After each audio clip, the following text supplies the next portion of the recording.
মোরগের পেট পুরো চেরা, পাখনাগুলো পুরো ছেঁড়া, এদিক ওদিক ছড়িয়ে রয়েছে রক্তমাখা। নাড়িভুড়ি, যে মোরগের পেটের যে নাড়িভুড়ি মনে হচ্ছে টেনে বার করা কিছুটা সামনে রয়েছে। ও কি করছে ওই সময়? টেনে বার করছে নাড়িভুড়িগুলো, মুখে দিচ্ছে, কামড়াচ্ছে, চিবোচ্ছে, মুখ বেয়ে সেগুলো পড়ছে, রক্তটা হাতে দু হাতে মাখছে, দু হাতে পুরো আমি দেখাচ্ছি করে চাটছে। 1 মাস বাদে হঠাৎ একদিন বৌদির ফোন, রাত 2:30 বাজে। আমি ভাবলাম রাত 2:30-তে 1 মাস বাদে আমাকে কি হলো, ভুল করে বোধহয় ফোনটা লেগে গেছে, হতে পারে না, ঘুমের ঘোরে কোনোভাবে বা কিছুভাবে অন্য কাউকে কল করতে গিয়ে। এই ভাবতে ভাবতে ফোনটা রিং হয়ে বেজে গেল। আমি তখন আমার অকাল্ট রুমে রয়েছি। তো আবার ফোনটা আসে। ফোনটা যখন আবার আসে তখন আমি বুঝি না এটা কোনো ভুল করে নয়, কোনো সেই রকম কোনো ইনসিডেন্ট কিছু হয়েছে, তার জন্যই ফোনটা আসছে। আমি ফোনটা রিসিভ করি। ফোনটা রিসিভ করতেই আমি যেটা শুনতে পাই, বৌদি প্রচণ্ড একটা মানে কান্না যাকে বলে, মানে কান্নাটা আমাকে খুব এখনো ওই কান্নার আওয়াজটা যেন আমার কানে বাজে। মৃত্যু শোক হলে মানুষের যে কান্নাটা হয় না, সেই কান্নাটা কাঁদছে। আমার হট করে অত রাত এরকম কাঁদছে। আমি ভাবলাম কি হলো, সেরকম কোনো বিপদ ঘটলো, মানে যেটা হয় রাতের বেলা। বললাম কি হয়েছে, তুমি এরকম কাঁদছো কেন, বলো তো। বলছে আমার সব শেষ হয়ে গেল, আমার মেয়ে শেষ হয়ে গেল। বললাম ওর মেয়ে কি হয়েছে? এই তো 20-22 বছরের মেয়ে, কি হয়েছে ওর? বলছে আমার সব শেষ হয়ে গেল, আমি কি বলবো আমি জানি না, তোমার দাদার জেদে আমার সব শেষ হয়ে গেল। বলো কি হলো আমাকে বলো তো, কান্না থামাও।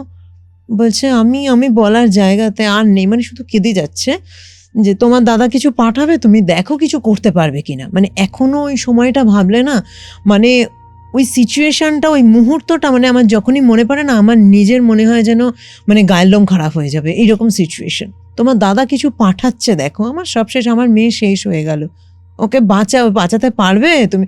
বলছে ওকে বাঁচাও, বলেই বলছে ওকে কি বাঁচাতে আর পারবে, আমার মেয়ে মরে গেল। কেন বলছো এসব, তুমি থামো, কিচ্ছু হয়নি, কি হচ্ছে, ঠিক আছে পাঠাও, কি পাঠাবে। এর মধ্যেই হোয়াটসঅ্যাপে কিছু ঢুকলো, দেখলাম একটা ভিডিও ঢুকলো, ভিডিওটা ডাউনলোড করলাম। করে আমি যেটা দেখলাম কৌস্তব, আমাকে মানুষ আমার কাছে আসে, আমাদের কাছে আসে, বিভিন্ন কেস নিয়ে বলে, অনেক কেসের অনেক ডেপথ আমি এর আগেও তোমাদের সাথে শেয়ার করেছি, আমি তোমার চ্যানেলে শেয়ার করেছি যে অনেক কেস স্টাডি শেয়ার করেছি, কিন্তু সেগুলো তারা বলে, আমি খুব কম কেস আছে কি আমি সামনে গেছি, সামনে গিয়ে দেখেছি, সামনে গিয়ে 2-1টা যেটা দেখেওছি সেটাও এতটা হরিফাইং ছিল না, এতটা ডিস্টার্বিং ছিল না। মানে এটা যেন তো আমাকে ভিডিওটা পাঠিয়েছে সেই সময়তেই ওর বাবা আমাকে মানে ভিডিওটা করবে বলেই বৌদি বলেছে তুমি একটা ভিডিও করে এক্ষুনি ওকে পাঠাও, অনেক জেদ করেছো, তোমার মতবাদ মানতে গিয়ে তোমার ওই রাজনৈতিক দল, তুমি এই সমস্ত করতে, একটা বিশেষ যে কথা ওরা বলে, আমি নামটা নিচ্ছি না, তুমি করতে গিয়ে আমার মেয়ের জীবনটা আজকে এইখানে, তুমি ভিডিও করো, আমি অনেক দিন বলেছিলাম, কাঁদতে কাঁদতেই কথাগুলো বলছে, তুমি পাঠাও। তো দাদা পাঠালো, দাদা এর মধ্যেই বৌদির ফোনটা কেটে গেল, ঠিক আছে। দাদা আমাকে ফোন করলো, বলছে তোকে একটা ভিডিও পাঠালাম, একটু দেখ। আমার জেদেই আজকে আমি বুঝতে পারছি এই জায়গা, আমি জানি না, এর কোনো ব্যাখ্যা তো আমার কাছে নেই, কারণ আমি এগুলো কোনো দিন দেখিনি, আমি মানি না, আমি কি বুঝবো, তোরা বুঝবি, দেখ আমার মেয়েটাকে যদি বাঁচাতে পারিস, ফেরাতে পারিস। হ্যাঁ আমি দেখছি। ভিডিওটা ডাউনলোড করলাম, আমি বললাম আমি ভিডিওটা দেখি, আমি তোমাকে কল ব্যাক করছি। তো ভিডিওটা ডাউনলোড করলাম, এরপরে আমি যেটা দেখছি, মানে আমি সেটাই তোমাকে বললাম, টোটালি প্রচণ্ড ডিস্টার্বিং। আমি দেখছি ও বসে আছে একটা অন্ধকার জায়গা, মানে তখন তো সবার হাতে মোবাইলের লাইট অন করা রয়েছে বা কারোর হাতে টর্চ রয়েছে, এরকম ওইটুকুনি লাইট, একটা অন্ধকার জায়গা, যেটা দেখে বুঝলাম যে ওদের বাড়ির পিছনের পোর্শন, আমি তো গেছি ওদের বাড়িতে, ওদের বাড়ির পিছনের পোর্শন। মেয়েটা দুটো পা দুদিকে ছড়িয়ে বসে আছে, ঠিক আছে, ওই রাতের ড্রেসই বোধহয় পরা, হাঁটু অবধি এরকম ড্রেসটা রয়েছে। ওর মুখটা দেখে চেনার উপায় নেই যেটা ও, মুখটা পুরো রক্তে ভাসছে, রক্তে, চুলগুলো পুরো মাটি লাগানো, মনে হচ্ছে যেন মাটিতে শুয়ে এলোপাথারি আছাড় পিছাড় যেটা বলে না, মানে এলোপাথারি হাওয়া হয়েছে, চুলগুলো মানে এলোমেলো পুরো মুখের সামনে এসে পড়ছে, রক্ত, মানে ও সামনে, আমি তোমাকে টোটাল বলছি, সামনে যে ভিডিওটা করছে দেখছি, সামনে মোরগ রয়েছে একটা, যেটা পুরো মানে মারা হয়েছে, যাকে একটা রয়েছে, তার পেটটা চেরা, পেট থেকে মোরগের পেট পুরো চেরা, পাখনাগুলো পুরো ছেঁড়া, এদিক ওদিক ছড়িয়ে রয়েছে রক্তমাখা, নাড়িভুড়ি, যে মোরগের পেটের যে নাড়িভুড়ি মনে হচ্ছে টেনে বার করা কিছুটা সামনে রয়েছে। ও কি করছে ওই সময়, টেনে বার করছে নাড়িভুড়িগুলো, মুখে দিচ্ছে, কামড়াচ্ছে, চিবোচ্ছে, মুখ বেয়ে সেগুলো পড়ছে, রক্তটা হাতে দু হাতে মাখছে, দু হাতে পুরো আমি দেখাচ্ছি করে চাটছে। পুরো হয় না আমরা হাত চাটি, হাতে কিছু নিয়ে জিভ বের করে যেটা চাটি এইরকমভাবে, সেই রকমভাবে, একদমই তাই, এইরকমভাবে চাটছে। এবং চাটছে যখন কপাল ফপাল দিয়ে পুরো মানে মেখে রয়েছে, এবং চোখগুলো পুরো টক টক করছে লাল, মুখ দিয়ে যেন বিড়বিড় করে কিছু একটা বলছে। আর একটা জিনিস যেটা আমার মিস হয়েছে, বৌদি যখন কাঁদছিল তখনই আমি শুনছিলাম কিছু একটা আওয়াজ, যে কিছু একটা বিড়বিড় যেন পাশে কেউ কিছু বলছে, একটা গোঙানির যে আওয়াজ হয় না। আমি তখন বৌদিকে জিজ্ঞাসাও করেছিলাম যে তোমার কিছু একটা আওয়াজ হচ্ছে, এটা কিসের? তখনই বললো দেখো ভিডিওটা, তখনই আমাকে বলে যে ভিডিওটা পাঠাচ্ছি, তুমি দেখলে বুঝবে, তুমি দেখো। তো আমি ওই রকম সিচুয়েশনে যখন মেয়েটাকে দেখলাম, মানে আমার কাছে ওটা ভীষণ ডিস্টার্বিং ছিল, মারাত্মক। আমি কতগুলো রাত আমি ঘুমোতে পারিনি। সেই রাতে তো আমি সারা রাত বলতে গেলে যখনই আমি ঘুমাতে গেছি আমি দেখছি ওই রকমই যেন আমি নিজেকে দেখছি। এবং ওর মুখ থেকে একটা গোঙানির আওয়াজ, ওর গলার কণ্ঠস্বর যেন নয়, অন্য কণ্ঠস্বরে যেন কিছু বিড়বিড় করে বলছে। এবং সামনে কেউ ধরতে গেছিল, জোরে তাকে ঝটকানি দিয়ে দেখলাম কাউকে একটা ফেলা, মানে পুরো ঝটকানি দিল জোরে, ওই রকম একটা সিচুয়েশন। সাথে সাথে আমি দাদাকে ফোন করি যে এটা হলো কি করে, এটা কি, এটা তো একদিনে হবে না, এটা কি করে হলো?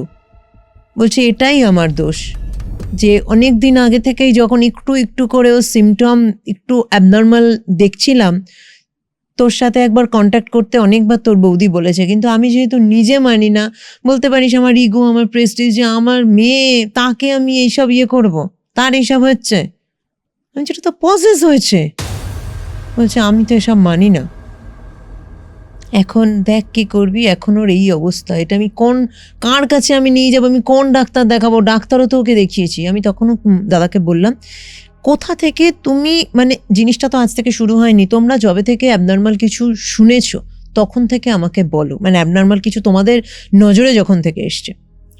বলছে তোর কাছে প্ল্যান তুই দিলি, প্ল্যান করে, তার মোটামুটি 7-8 দিনের মধ্যেই আমার বাড়ির কাজ শুরু হলো, ডিগিং শুরু হলো। এবার তখন মেয়ে খুব এক্সাইটেড যে আমাদের বাড়ি হচ্ছে, নিজের মানে একটা ওর প্ল্যান করে রেখেছে আমার এটা বেডরুম হবে। ও মেয়েটা খুব এক্সাইটেড, মেয়েটাও আমার কাছে এসেছিলো, আমার দিদি ইচ্ছা আছে এইভাবে, ও আমাকে দিদি বলতো, বলছে তোমাকে আমি বলবো না, পিসি বলবো না, আন্টি ফান্টি বলবো না, তোমাকে আমি দিদি বলবো। ঠিক আছে দিদি বলো। মাও কিছু বলতো না।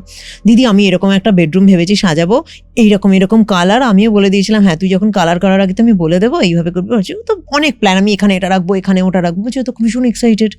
তো ও গিয়ে ডিগিং দেখবে, ঠিক আছে, ও গিয়ে দাঁড়িয়ে আছে যে আজকে ডিগিং হবে, আমি থাকবো। তার আগে ওই ভিত পুজো টুজো যেগুলো হয় ওগুলো হয়েছে। ডিগিং এর সময়তে আরও একটা জিনিস যেটা আমি দাদাকে বললাম, ভিডিওতে যেটা দেখেছি, একটা 4-5 ইঞ্চির মূর্তি, যেটা ও যখন 2 পা ফাঁক করে যে বসেছে না, ওই মোড়কটার সামনে যেন ওটাকে রেখেছে। ও কি করছে, ওই যে নাড়িভুড়িগুলো বের করছে, খাচ্ছে, এবং ওই মূর্তিটার গায়েও দিচ্ছে, ব্লাড নিচ্ছে, চাটছে, মূর্তিটার গায়ে মাখাচ্ছে। মানে মূর্তিটা পুরো একটা লাল হয়ে গেছে, মানে রক্ত দিয়ে তাকে স্নান করালে যেটা হবে পুরো লাল। আমি তখন দাদাকে বললাম যে একটা মূর্তি দেখলাম, এটা কি আমাকে বলো। আর মূর্তিটা দেখে যা বুঝলাম, ওরা মূর্তিটার দিকে অতটা ফোকাস করে ভিডিওটা করেনি, কিন্তু যতটা ক্লোজ করে আমি দেখলাম, মূর্তিটা কোনো নর্মাল মূর্তি না। আচ্ছা, নর্মাল কোনো মূর্তি না, কোনো ডেমনিক কিছু মূর্তি লাগলো আমার। তাই বললাম মূর্তিটা কি আমাকে বলো। বলছে এই মূর্তিটা থেকেই তো প্রবলেমটা শুরু। তো যেদিন ডিগিং হচ্ছে সেই দিন এই মূর্তিটা পাওয়া যায়। বলছে আমার মেয়ে তো জানিস আর্কিওলজি নিয়েও স্টাডি করছে, তো ওই সমস্ত পুরনো কয়েন, পুরনো কোনো বুকস পাক, পুরনো যে কোনো ধরনের জিনিস যদিও পায়, যে মানে অ্যানসিয়েন্ট কিছু, অ্যান্টিক কিছু, ও সেগুলো কালেক্ট করে। মূর্তিটা পেলো মানে ওর মনে হলো রিসার্চের বিশাল একটা জিনিস পেয়ে গেল, যেটা আর কারোর কাছে নেই, ওর কাছে আছে। তো এটা নিয়ে বিশাল পেয়ে সেই দিনের পর থেকে মূর্তি নিয়ে বসে গেল। বাড়িতে এসে মূর্তি পরিষ্কার করে, কিছুটা ভাঙা ছিল, কিছুটা পরিষ্কার করে ও স্টাডি টেবিলে রেখে সেই দিন থেকে ও মূর্তি নিয়ে স্টাডি শুরু করলো, যে রিসার্চ করা, গুগলে সার্চ করা, মূর্তির ছবি টবি দিয়ে, যে এটা কি মূর্তি। কিন্তু ওর তার কোনো মানে অ্যান্সার পেয়েছে বলে আমার জানা নেই। মূর্তিটার কোনো অ্যান্সার পেয়েছে বলে। কিন্তু যেটা চেঞ্জ এলো, মূর্তিটা যেদিন থেকে ও পেল সেই দিন থেকে ওর চুপচাপ হয়ে গেল।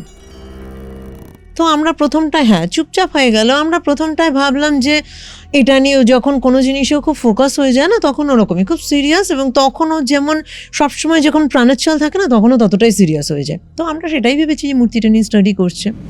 আর একটা জিনিস হয়েছিল, যেদিন মূর্তিটা পেয়েছে সেই দিন ইভিনিংয়েও জ্বর আসে। তো ভেবেছিলাম শরীরও ভালো নেই, সেই কারণেও হতে পারে চুপচাপ হয়ে গেছে। জ্বর আসে তো নর্মাল, জ্বর হলে বাড়িতে যে মেডিসিন থাকে ওকে সেই মেডিসিন তোর বৌদি দেয়।